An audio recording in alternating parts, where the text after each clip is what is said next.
starting martial arts. That's where it started for me when I was 6 years old. Welcome to the show. Tired of the hype about living the dream? It's time for truth. This is the place for tools, power, and real talk so you can create the life you dream and deserve. Your ultimate life. Subscribe, share, create. You have infinite power. Hi there, welcome to this episode of Your Ultimate Life, the podcast dedicated to helping you create a life of purpose, prosperity, and joy that you absolutely love to wake up to every day. I've got a special guest today, Stuart Wade. Stuart, welcome to the show. Thank you for having me, Kellen. I appreciate it. Oh, you're delightfully welcome. I'm glad to have you here and excited to dive into the stuff you're doing. I don't do introductions because that is unfolding all through the show. And other than that, it's just a bunch of jabber. So let's just dive in. I asked you before we started, what is the most interesting, powerful gift you have to offer the world? And you said empathy. What a cool answer. Tell me why. Yeah. So my gut instinct instantly told me empathy when you asked me that question. And I believe it is my story. It is my origin story that took me from starting martial arts. That's where it started for me when I was 6 years old, and through a lot of triumph, but also a lot of heartache, a lot of sadness, a lot of disappointment, a lot of difficulties, arguably some traumas, going through those things, overcoming them, and then eventually studying and learning from great mentors who helped me to understand what I'd been through, overcome it neurologically, subconsciously, and then empowering me to help others who've been through the same sort of thing. And I have always resonated with that phrase, hurt people.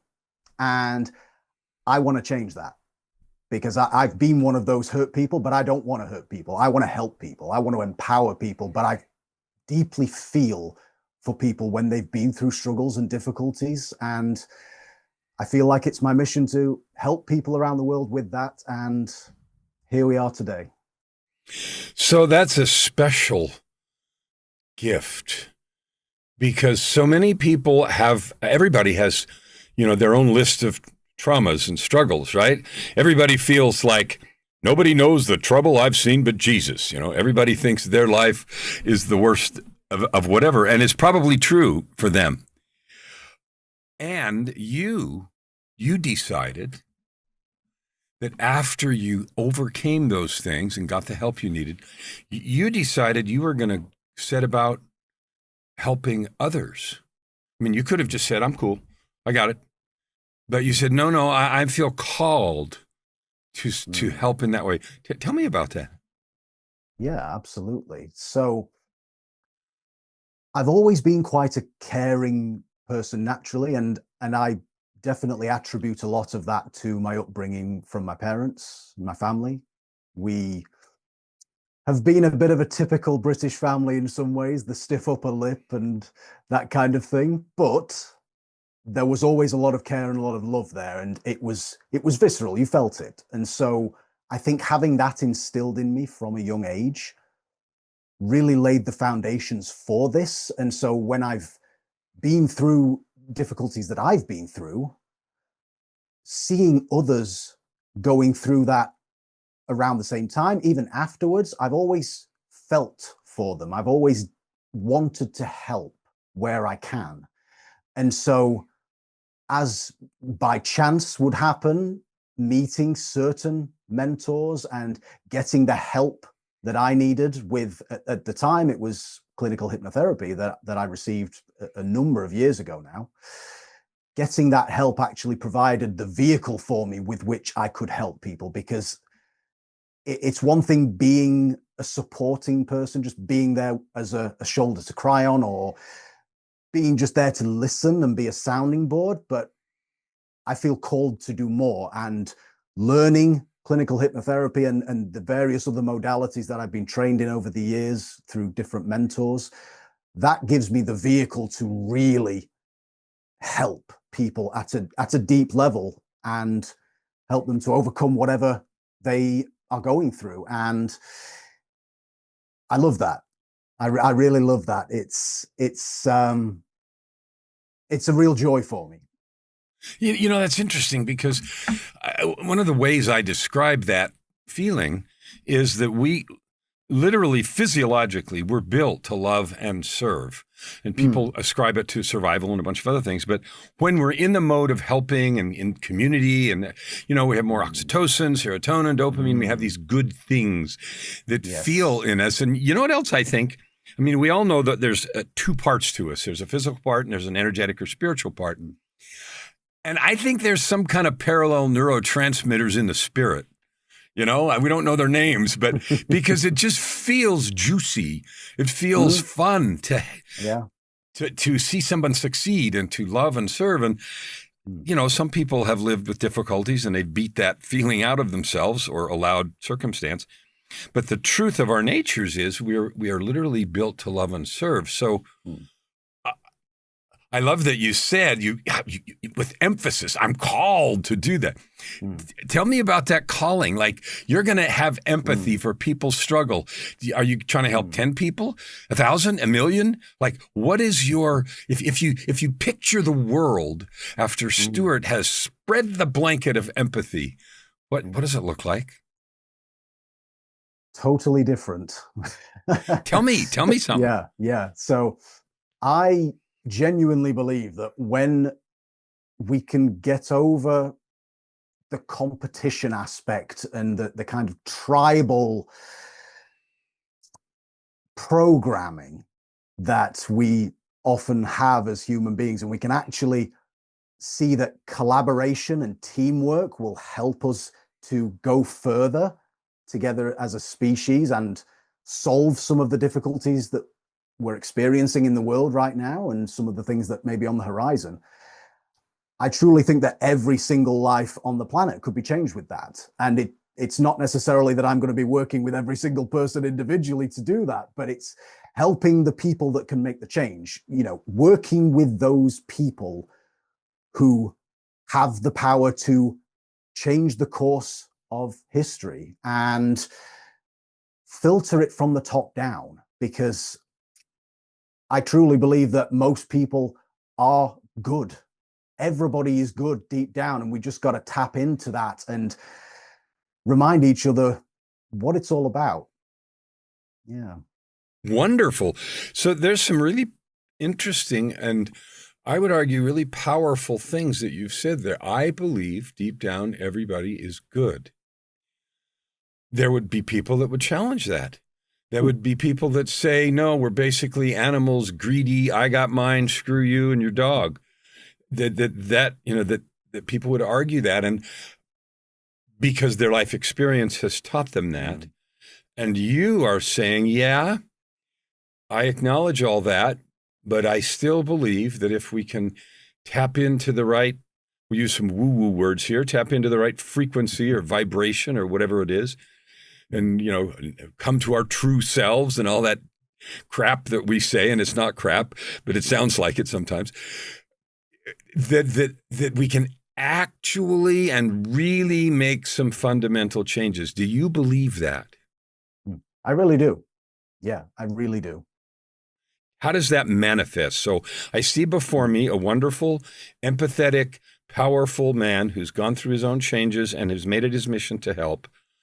How do you think we can, how do you go about activating that belief that people are basically good, and you're looking for influencers and people with positions to do two things. One, to accept and resonate with the truth you just proclaimed, because they have to believe it too. And then two, do something with that. How do you do that? It's a really good question, Kellen. And I think that spreading positive messages like you do on this show with the guests that you have genuinely is one of the best ways, because it can reach everybody. You know, as long as you have access to the internet and you can download a podcast, you have access to a wealth of information and a wealth of brilliant people who can shift perspectives. And so messaging like that on platforms like this, and I'm not trying to blow smoke, I'm genuinely, I think that is the way to reach millions and millions of people. And I know that's your mission as well. So I think it's brilliant. Well, I do. I mean, you know, and my listeners know my mission this year, it's not even a mission, commitment. And my year ends in 2 months, 14th of October. And I don't think I've ever told you the story about why that is, but it doesn't matter. New Year's is October 14th, but to reach 300 million people this year. And you are part of that.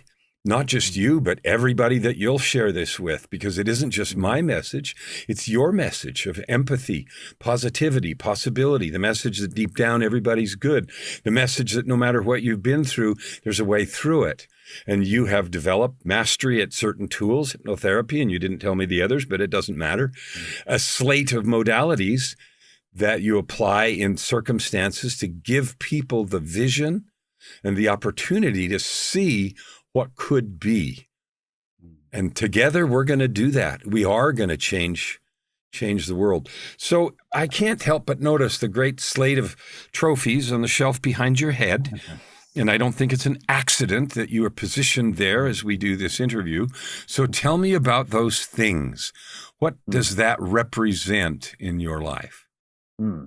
So those are a great reminder for me of what one can do when one puts your mind to it. And they are from my martial arts career. I am grateful to have had a lot of success. When I first started training at 6 years old, I loved the training. I really resonated with learning the techniques, and I enjoyed going through the belt system and all of that kind of stuff. But at the time, I hated the competition aspect of it.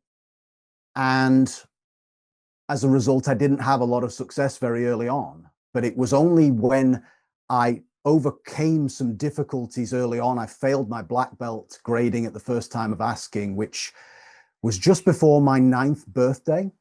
And this is a slight digression, but I was told by my instructors that I would walk it. And so, of course, I took that to heart. I thought, well, it's a shoo-in. I'm going to get this at almost 9 years old. And it transpired that the grading panel that day were particularly harsh. And it was comprised of 10 Korean masters and grandmasters. They'd flown in to the UK for the grading from Korea. And there was around 300 or so students testing from all over the country. And around 30 to 40 students were going from my hometown. Of those 30 to 40 students, 3 passed. Wow. All the rest failed. And I was one of the ones that failed.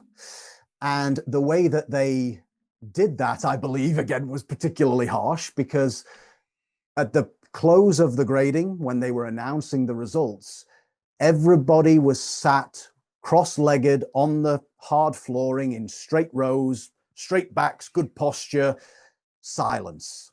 And the spokesperson for the panel would read your name if you passed, and they would skip you if you failed.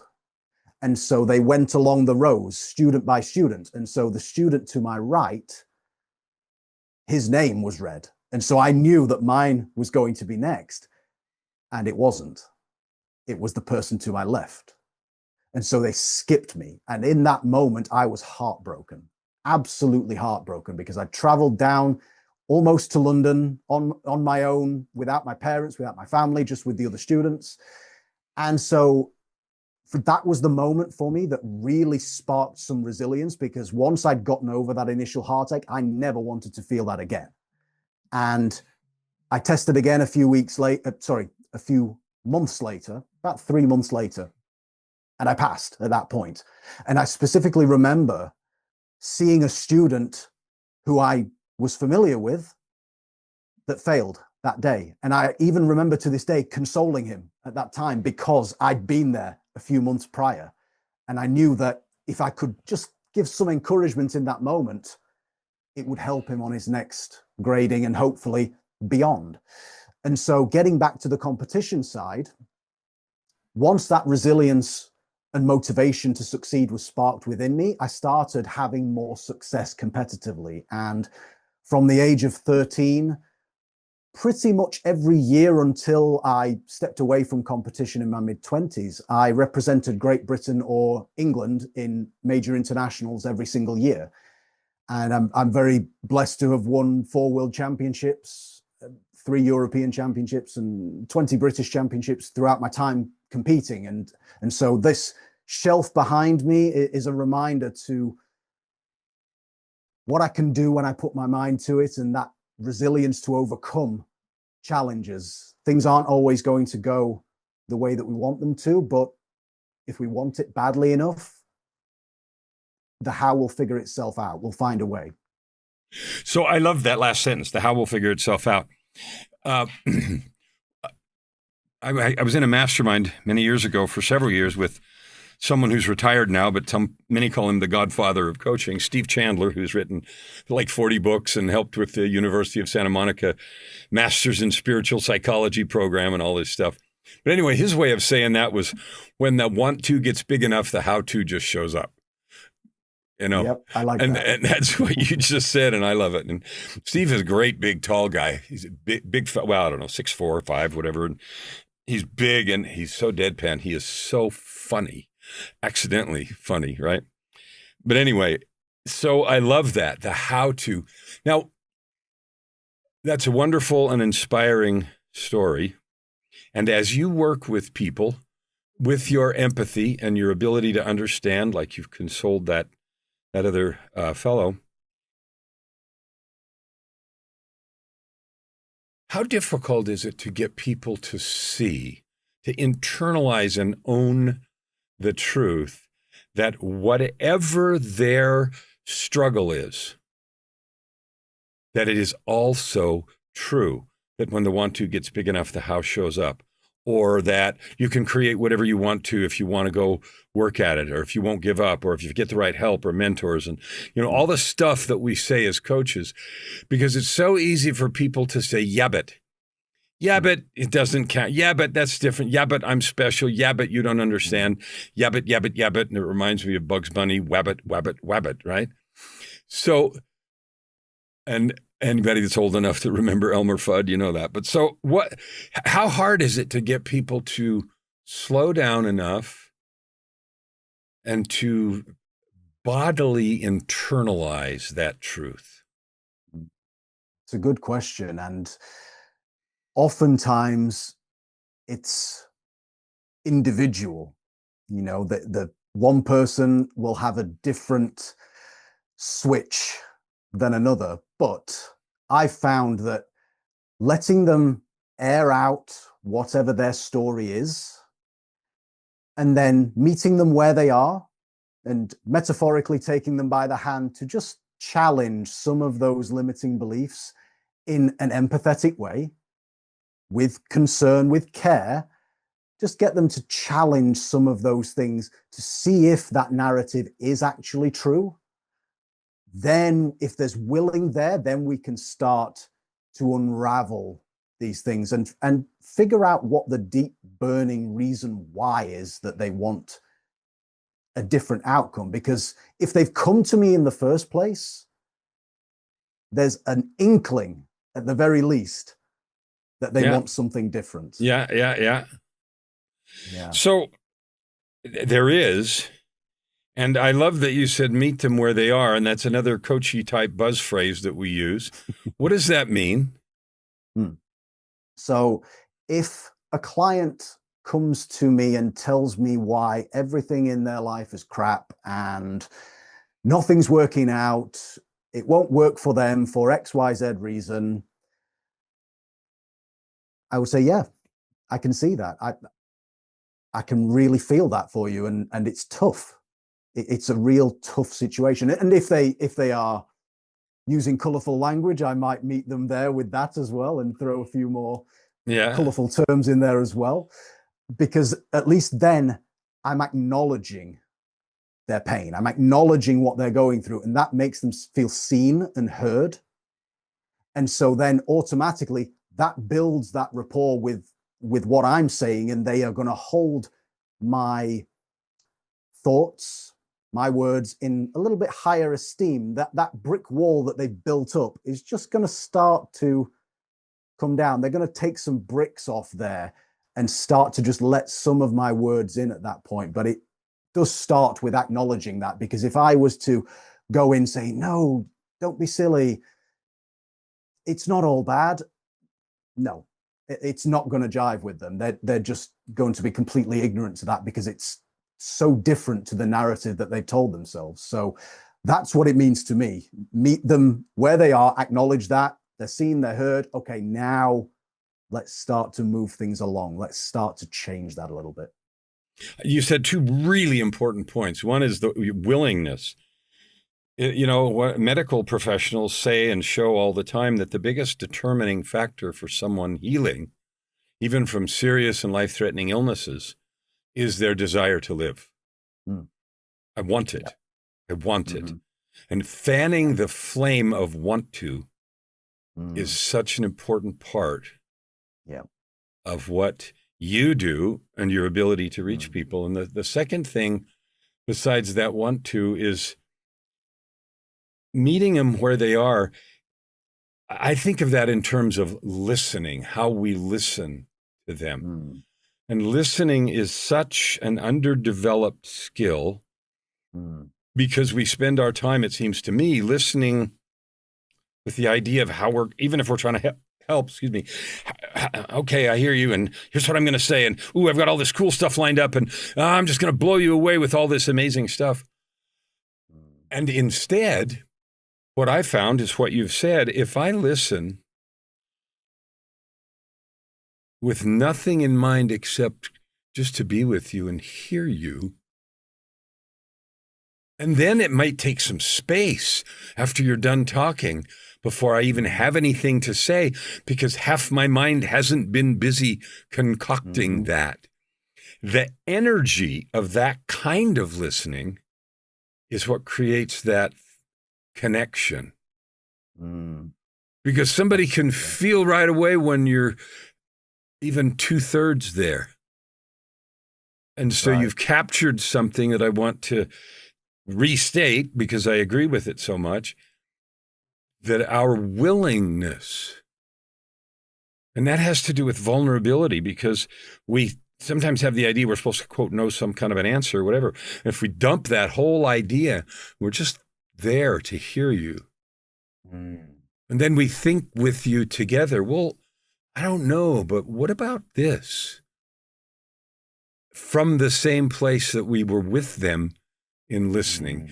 That's kind of a convoluted thought, but how does that land with you in terms of how you work and what you believe? Yeah, that makes total sense to me, and it really resonates, because that is what I strive to do with my clients. Yeah. So I'm going to take strive away from you. That is what you do. It is who you are. And I want you to talk for a minute about how you create yourself so that you are that, so that that becomes how you show up. Because in the world of so much pressure and noise and news and competition and all the stuff you talked about earlier, it takes an intentional, focused effort to choose to be that. So how do you do that amidst all the noisiness of life?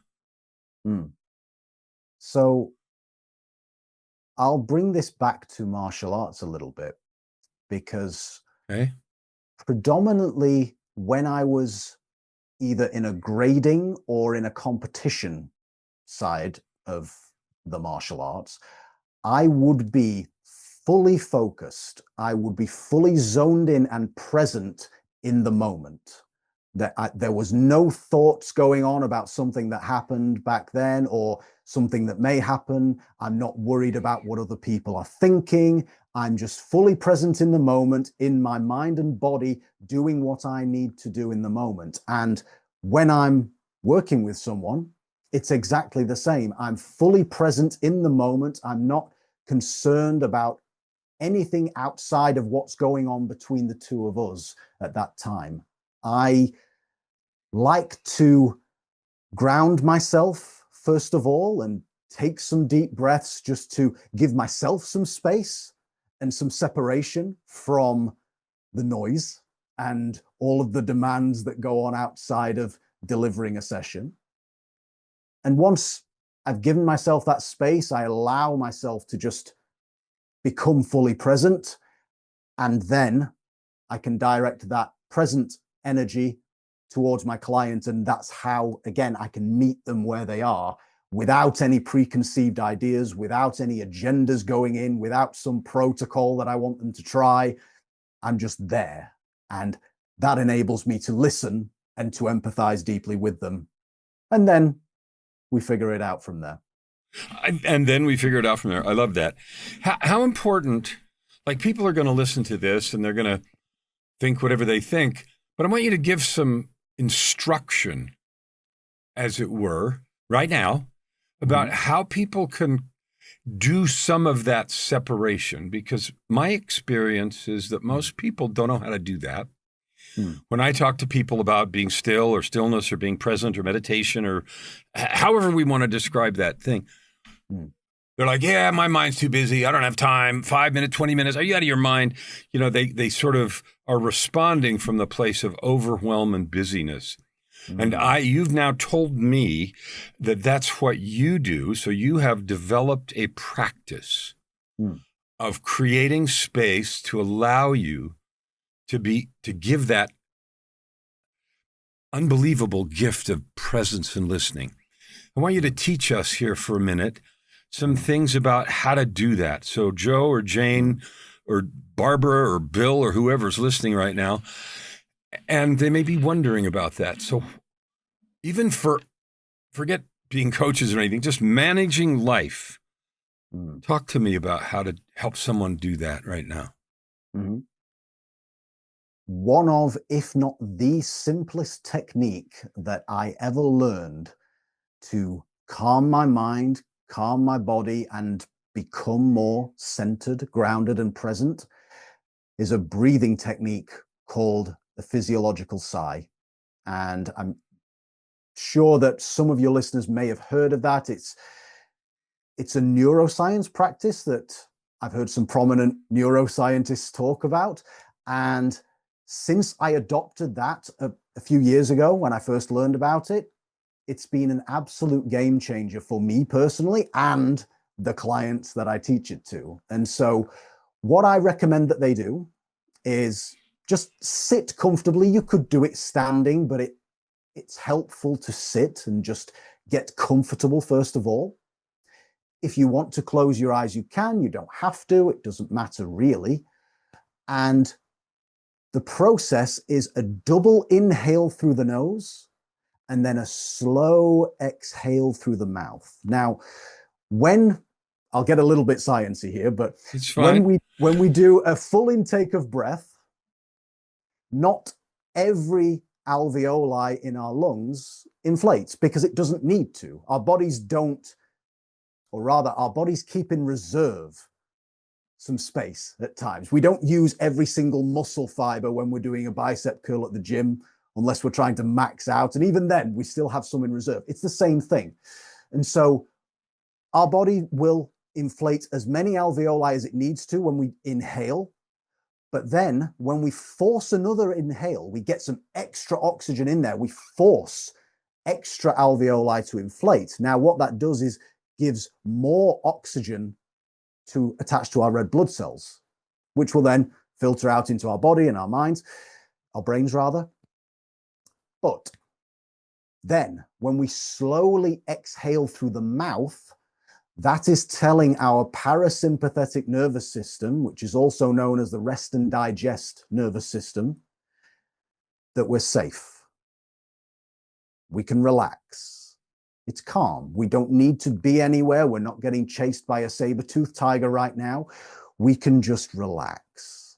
And it's an automatic subconscious signal. A slow exhale of breath like that tells that part of our nervous system that we're relaxed. Now, I recommend that people do this for maybe 5 breaths, do it in a cyclical fashion. If you do it just once, you will feel noticeably calmer. Do it 5 times. It'll take you 90 seconds, maybe, depending on how big your lung capacity is. And you will feel instantly calmer, instantly more grounded, more centered, and more present. And so it looks like this. So I would go.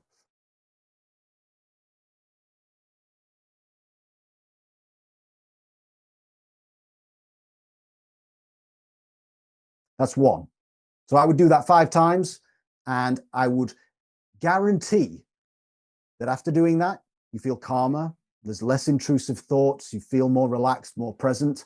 And I haven't come across anybody that I've shown that to that it doesn't work with. So that would be number 1. Well, that's fabulous. And so I absolutely recommend that you do that. Because I spoke with Stuart several weeks ago, and I think he showed me that, and I did it and tried it. And breath work in general, the category of breath work, you know, Wim Hof and Joe Dorkstick and whoever, all have different breathing techniques. And guess what? They all work. And they all do good stuff. And so the one Stuart has just gifted you, do that. Don't say, oh, that's cool, I ought to try that sometime. Because that won't help you, because you're going to forget. And so do that now. A deep inhale, and then you saw him do that forced pull. Second breath in. And I love the scientific description about blowing up a few more, blobs of someone who had a fatal lung infection, who lost staggering lung capacity a few years ago. I have done a lot of work to do that. And I can tell you how important what you've said and your emphasis on breathing. Breath is life. Breath is life. And so I love that. Thank you for sharing that with us. You're welcome. All right. So I'm going to go in a different direction now. Tell me about your coaching work. Like, who do you work with? What kinds of people come to you? Where are they? What kind of things do you address? And you mentioned hypnosis. Maybe you'll throw in a couple of other modalities that you use if it's appropriate. But tell me about the work. And here's the context. The way I usually ask this question is, tell me how Stuart adds good to the world. And I'm going to bound that just by saying there may be a million ways. But right now, in the context of the offering that you have to the world because of your training, because of your martial arts work, because of the discipline that you have applied across the board, how do you do that? What do you do? So I typically work with business owners and athletes.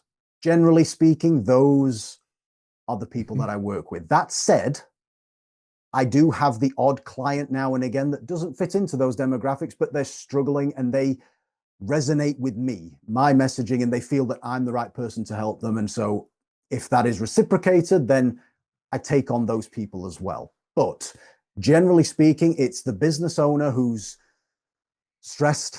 They're working every hour that God sends, and they're at a ceiling. They just can't seem to figure out a way to continue on the path that they're on because they want to grow the business. They want to excel. They've probably got stuff psychologically, emotionally, maybe even physically holding them back as well.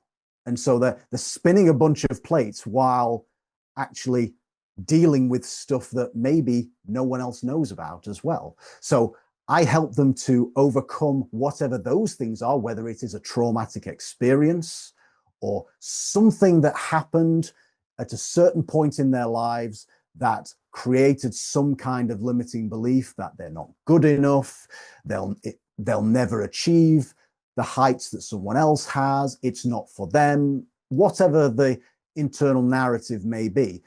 And that subconscious wiring is holding them back from achieving more. It's holding them back from overcoming whatever it is that's been keeping them stuck.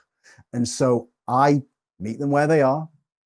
If they have a trauma, then I do a particular technique with that, which is a development of EMDR, which I'm sure some of your listeners will have heard of, and I'm sure you know all about, Kellen. So I'm trained in EMDR, but the technique that I use is a combination of EMDR with hypnotic suggestion. And because with EMDR, eye movement desensitization and reprocessing, the act of eye fixation on a focal point as we move, that focal point, that actually slows our brain waves down into the area in which a hypnotic trance can become apparent. And so by utilizing the eye movements, not only are we processing neurologically the trauma and moving it from one side of the amygdala through the corpus callosum to the other side, and the logical and the creative hemispheres of the brain are processing that actively, but we're also then tapping in subconsciously by giving certain suggestions, certain ways of thinking, certain ways of feeling, and subsequently behaving. So I would do that with someone who has some trauma that is hampering them, is holding them back from where they want to be. Once we've resolved the trauma or whatever the limiting belief or the negative story is, once we've resolved that subconsciously, then we start to focus on where they want to be in the future. What's that big vision? Because as you and I both know, that if we're stuck in that fight or flight survival mindset, we can't think about the big vision. We can't conceptualize what that is because, like, I'm just trying to survive here and now. Who cares about that? And so once we've cleared that side of things, there's so much space now. The mind is open up. We've fired and wired new neural pathways in the brain that actually will enable them to think, oh, actually, I could have a big vision now. What's that going to look like? Okay. And so then we start to enhance that neurologically and subconsciously and really embody what that looks like for them so that they have a target then. And subconscious mind is a powerful thing. And once we've established where they want to go in their life, we're off to the races subconsciously because they're going to think, feel, and behave differently in their day-to-day lives. So that's how I work with people. I love that. It's really interesting because I use a metaphor called break the cage. And I picture people in a cage, and cage has bars, right? And you can see that thing that you want, that vision, but the bars are in the way. And what you're telling me is with using that processing with the EMDR and then getting them in alpha state where they can get auto suggestions or hypnotic suggestion and then reprogram, it separates the bars. It takes the bars away, and then they feel a freedom. There actually isn't something in the way to start moving toward that thing. Before they were pressing up against the bars and reaching it, and they can't, that kind of feeling. So that's what went through my mind as you described that. So I want you to tell people how to find out more about you. If they've loved what you have, they've loved hearing your voice and your empathy. And if they want to find out more about Stuart, like, I got to have me some more Stuart, where do they go to do that? Well, thank you for saying that, Kellen. I appreciate it. So my website is themindcoach.co.uk. I'm based in the UK. It's all one word. There's no hyphens or underscores, themindcoach.co.uk. And social wise, I'm mostly on LinkedIn these days. And my name on there is Stuart Wade. I'm sitting there in a suit in my profile picture, so it'll be easy to spot. I'm also on Instagram and Facebook too. Again, Stuart Wade on Facebook, and then The Mind Coach UK on Instagram. Those are the best places to find me. And once we've communicated on there, we can communicate however's best. Thank you. What didn't I ask you that you need to tell me and listeners?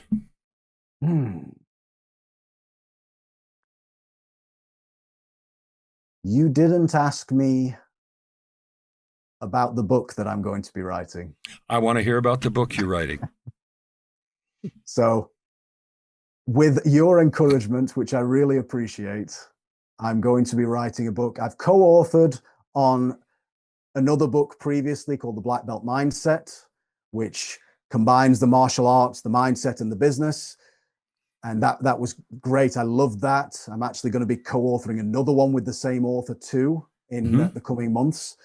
but I'm going to be writing my own book soon. And so it's going to be about my story in more depth, more of the nitty-gritty details than I could share in a short podcast like this, but lots of that, lots of inspiration with it, and then practical tools that I've learned through my time in clinical hypnosis, EMDR, NLP, all the stuff that I've studied and learned as well, with the story element, but the practical guidance as well. So that's going to be coming soon. So watch this space. I can't wait. Stuart, I want to thank you for sharing your heart, your empathy, your love, your passion, and your desire to fix the world. Thanks for being here. Thank you, Kellen. I appreciate that. And thank you for hosting this podcast and facilitating, because your empathy and your heart really shines through, and I really appreciate you and all you do. Well, thanks. So you guys listen, take this to heart. Like every guest, but this one particularly has given you some very practical and very specific things to do, and invited you to participate in your own growth and your own championship and your own winning. And if you do that, and don't delay, you'll be moving forward to create your ultimate life. Never hold back and you'll never ask why. Open your heart and this time around. Right here, right now. Your opportunity for massive growth is right in front of you. Every episode gives you practical tips and practices that will change everything. If you want to know more, go to kellenflukigermedia.com. If you want more free tools, go here, yourultimatelife.ca. Subscribe, share. Stand with your heart in the sky and your feet